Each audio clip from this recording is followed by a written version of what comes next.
আজি আমি দৰ্শন কৰিবলৈ আহিলোঁ শ্ৰী শ্ৰী মা ভৈৰৱী মন্দিৰলৈ বুলি।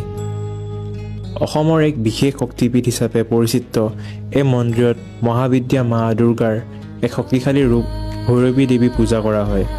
এই মন্দিৰটো অসমৰ এক অতি গুৰুত্বপূৰ্ণ শক্তিপীঠ।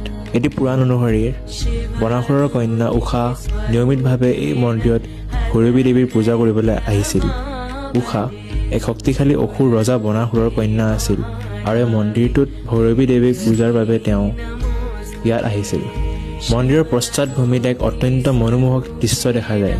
ইয়াৰ পৰা কলীয়া ভোমোৰা সেতু আৰু ব্ৰহ্মপুত্ৰ নদীৰ দৃশ্য এক অপূৰ্ব সৌন্দৰ্য সৃষ্টি কৰে, যি মন্দিৰটোক আৰু বিশেষ কৰি তোলে। তাৰপিছতে আমি আহিলোঁ এই মন্দিৰটোৰ ওচৰতে অৱস্থিত এখন সৰিয়হৰ ফিল্ডলৈ। সৰিয়হৰ ক্ষেত্ৰৰ প্ৰাকৃতিক সৌন্দৰ্যৰ ভিতৰত সেউজীয়া আৰু হালধীয়া ৰঙৰ মিশ্ৰণ বিশেষ মনোৰম।